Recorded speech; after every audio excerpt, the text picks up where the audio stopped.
Hello there, my name is Florian and I welcome you to IT Tech Tips. Today we're covering a topic which is actually pretty difficult, but I'm trying to explain it in the most simple terms. That's why it also took a long time to create this video. I'm talking about encryption, symmetrical, asymmetrical, digital signatures and certificates. This topic would be pretty mathematical, but I'm going to explain it in terms that the mathematics could be done by a second grader. So let's have a look.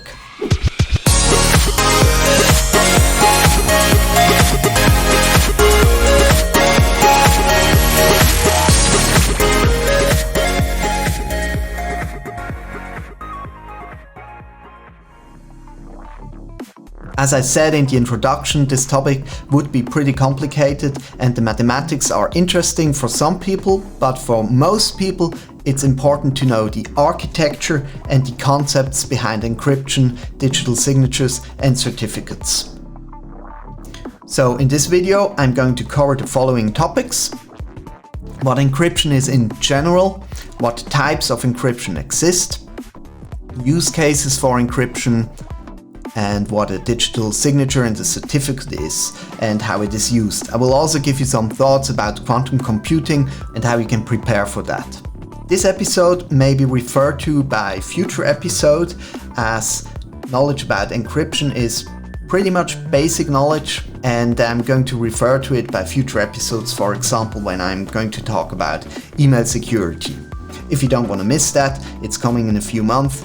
Please subscribe to this channel and ring the bell so you will be notified when it's time for that. So what are the basics of encryption? Encryption is just a way to transform information into another form. So you have your original information, you encrypt it, and you get another form called ciphertext. The process to bring the information back to the original form is then called decryption. You have your ciphertext, you decrypt it, and you get back the original. In IT terms, that means that you can encrypt your data, for example a document or an email, into another form, so only people with permission can decrypt and read it. For encrypting and decrypting, one needs a key. Imagine a door with a lock. The process of encrypting is locking the door with a key. If you have a strong lock, meaning a strong encryption, it is very hard to break in without the key. But if you have the key, it is very easy to unlock the door again. Let's make an example for this concept. James wants to send Jenny the secret message, "Hello world." He encrypts the message and now it reads like this. Can you guess the key? You may pause this video here, try to guess the key and then press play again. The key is +1 letter in the alphabet. Of course, other amounts like +3 or -7 would work as well. So the letter A becomes B, the letter O becomes P, and the letter C becomes A again because it wraps around at the end of the alphabet. In a visualization, this would look like that. You have your alphabet, then you have your key +1 letter. So the alphabet shifts by +1. And the letters change accordingly. This is one of the earliest encryption forms and made popular by the Roman Emperor Julius Caesar, so hence it's called Caesar encryption.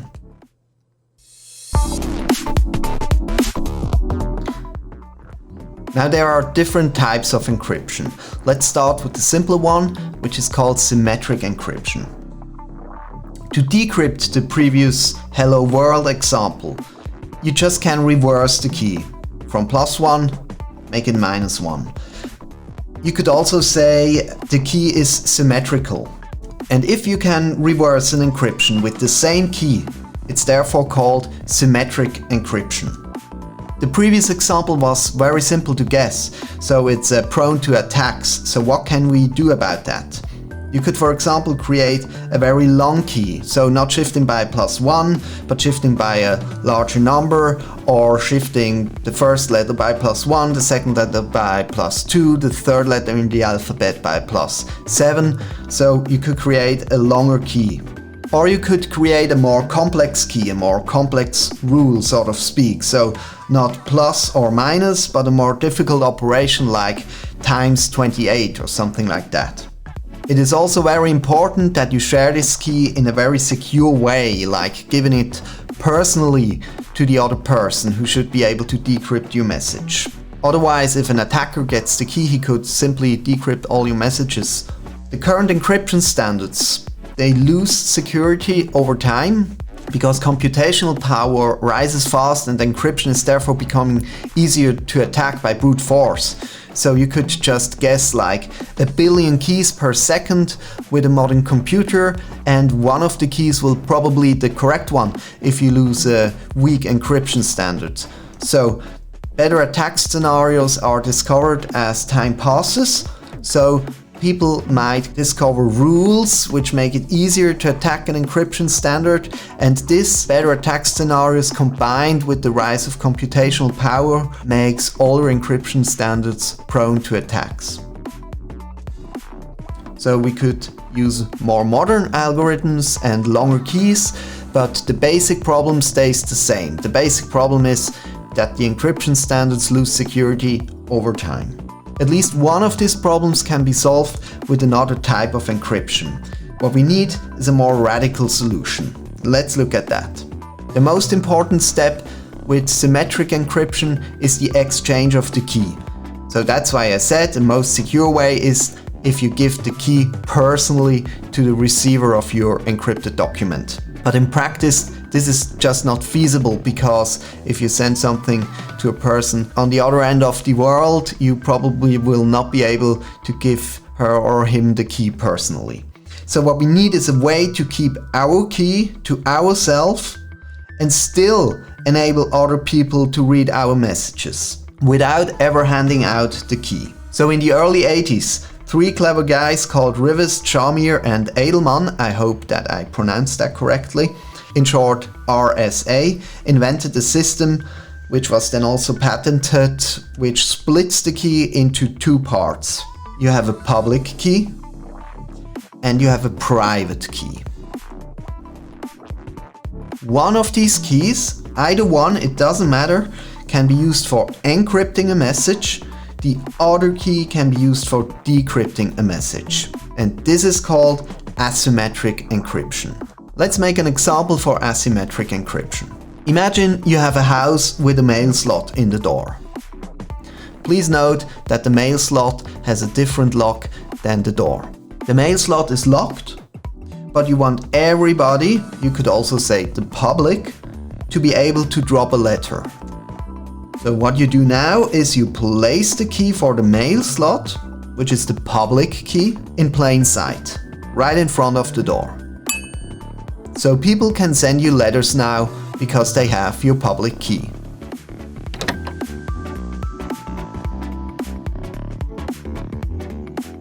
But people are not able to change or read the letters they've sent to you any longer because they now lie inside your house.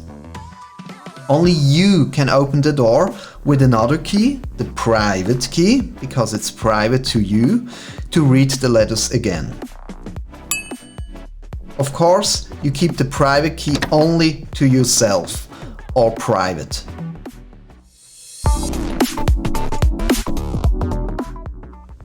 Let's review symmetric versus asymmetric encryption.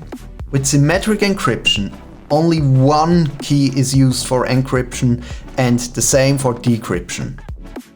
With asymmetric encryption, 2 keys are used, one of which for encrypting, the other for decrypting. It's also called a public and a private key.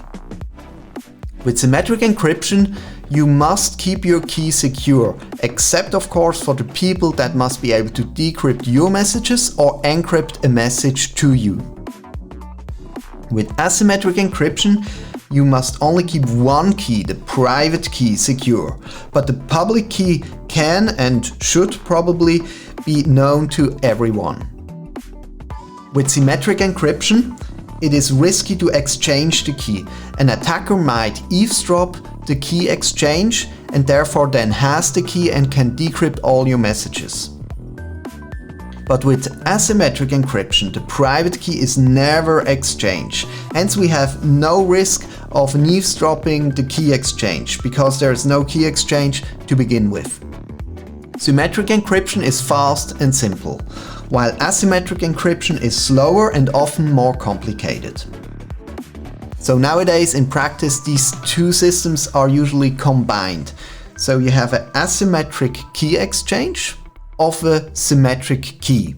That means the symmetric key is often used after an initial asymmetric handshake, and an asymmetric handshake is used for initiating a communication in which the symmetric key is exchanged. So after this slow, complicated initial communication, the fast symmetric key is exchanged and the communication can continue using the symmetric key, which will then be faster and more efficient. But still secure, because the symmetric key was exchanged in a secure way. Now let's talk about digital signatures. The Ferengi, which is a fictional species from the Star Trek universe, are saying a contract is a contract is a contract. This emphasizes the importance of a contract. To create a valid contract, each party involved must sign it. In the old days, this was done with a handwritten signature. The same thing in the IT age is a digital signature. So if you digitally sign a document or an email, you are confirming that you are at least aware of the document or the content of the document, and typically this is used to sign a contract or verify that you are the sender of the email and not somebody else who just claims to be you. However, there are several challenges to that. How can you be sure that the signature is valid and from the person who claims it is? And how can you be sure that the document has not been changed after it was signed? A digital signature is calculated with a mathematical process used in encryption, but is not meant to make the document secret. So everybody is still able to read the document, even if it's digitally signed. For the next example, you must understand what a hash value is.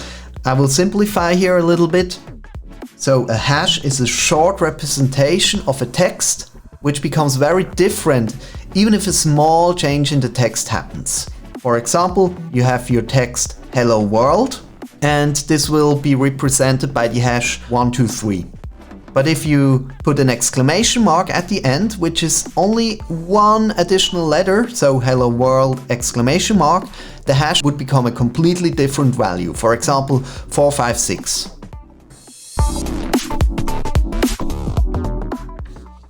James wants to close a deal with Jenny. So James creates a document which says James owes Jenny $1,000. Naturally, Jenny wants this document to be digitally signed by James, and Jenny wants to be sure that the content is not tampered with, so that nobody can, after signing the document, change the value from 1000 to 500, for example. To make that work, James creates a hash of the document, so a representation of the text. The hash is 123 ABC, and if somebody would change the text, the hash would become a very different value. James then encrypts the hash using his private key. And now it reads like that. He then sends the document together with the encrypted hash to Jenny. Jenny now decrypts the encrypted hash using James's public key.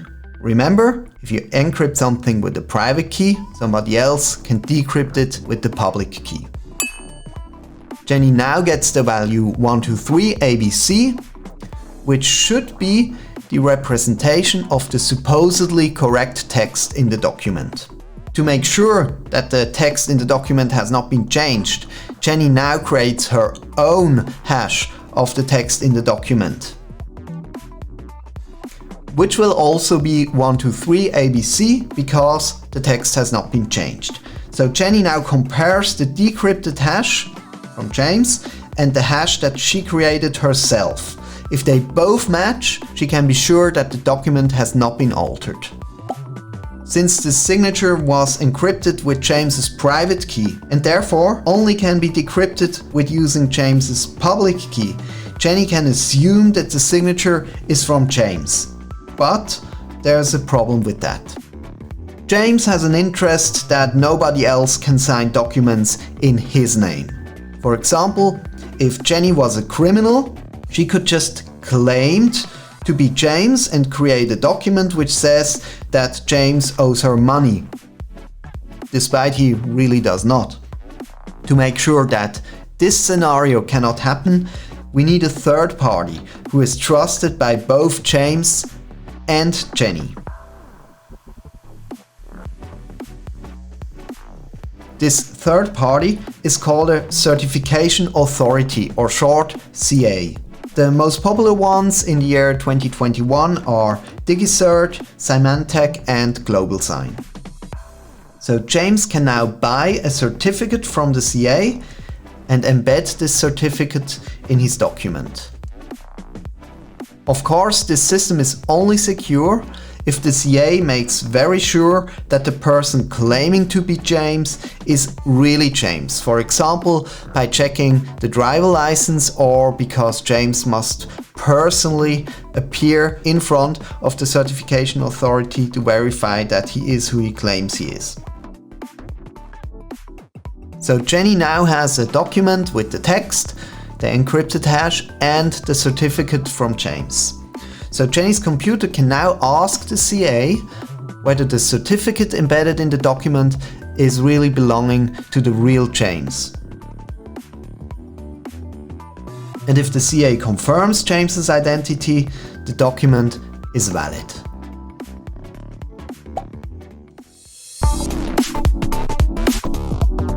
So what about quantum computing? Quantum computers are very strong in decrypting encrypted messages. And this is a problem. As of 2021, quantum computing is already on the horizon. There are working prototypes already. So for the sake of this argument, let's assume that quantum computers will arrive in 10 years. Let's also assume that most encrypted documents cease to be secret after a certain amount of time. For example, after 20 years from now, probably no one cares what secret agreements between your company and another company existed. So if quantum computing arrives in 10 years and you want a document to remain secret for longer than 10 years, for example 20 years, you have to encrypt it now in a way which cannot be broken by quantum computers. If you start only in 10 years, all your current documents will be easily decryptable because quantum computers can decrypt easily the documents you encrypted 10 years ago with an old encryption standard. So if you are an IT manager, you should talk now to an expert company which can help you migrate your currently encrypted documents to quantum computing safe algorithms. There are currently several encryption standards being evaluated, so I assume that probably next summer there will be a standard defined for quantum safe computing, or even several standards. So let's summarize what we've learned in this episode. Symmetric encryption is fast and uses the same key for encrypting and decrypting a message. Asymmetric encryption, however, is slow and uses a private key and a public key. Both keys, the private or the public key, can be used for either decrypting or encrypting. This is more secure than symmetric encryption because eavesdropping the key exchange is currently almost impossible. Currently means without quantum computing. A digital signature is used for signing a document. So it's like a handwritten signature, but digital. It is only secure if all involved keys have been exchanged previously through a secure channel. For example, personally. Since this is really inconvenient, a third party, which is trusted by all parties, is verifying that the signer is who he claims he is. This is done by a CA. A digitally signed document is not an encrypted document, so digital signing is not a way of encrypting a document. Now, I really hope that you liked this episode because it was a lot of work to create and that you got something out of it. If you did like it, please give it a thumbs up. And if you want to be informed about future episodes, consider subscribing to this channel and ringing the bell, because I will be referring to this video by future episodes which include encryption techniques. Thanks for watching. See you next time.